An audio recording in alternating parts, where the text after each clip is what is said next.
Udah selesai sholat, dia sakit. Tiba-tiba dia sakit. Udah nggak enak nih, udah berapa segala macam. Tidurlah di atas dipan kita. Posisi sholat gue di sini di bawah.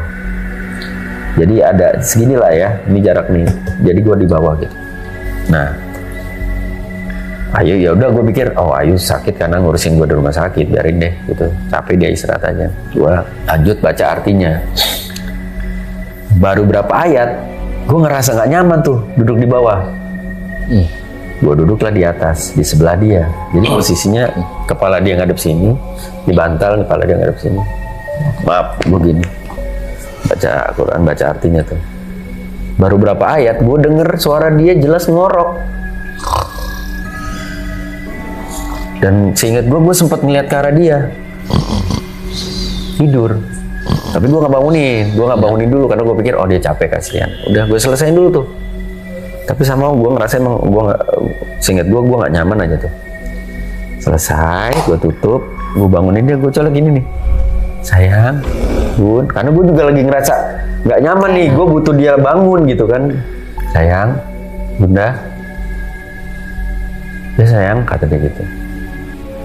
Bunda, ayo baca Quran, bunda tidur. Terus tiba-tiba dia ngomong, tidur. Iya bunda tidur sayang, bunda ngorok, bunda nggak tidur, kata dia gitu. Hah, bunda tidur sayang, bunda ngorok. Terus Ayu ngomong, enggak bunda nggak tidur, nih lihat mata bunda.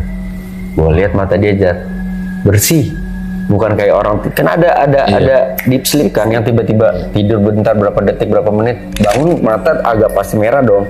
Ini enggak, jernih sejernih-jernihnya. Gue langsung anjrit. Jadi suara siapa tadi? Don't know. Lu tahu saking takutnya, gue suruh pembokat kita waktu itu suami istri tidur di kamar kita. Karena gue mikirnya gini, kan gue nggak ngerti ya, Jar. Gue nggak tahu handle-nya bagaimana. Sementara yang diserang mungkin kayak kita berdua. Kalau terjadi apa-apa sama kita berdua, gimana kita?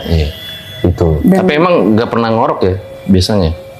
Jarang, hampir jarang.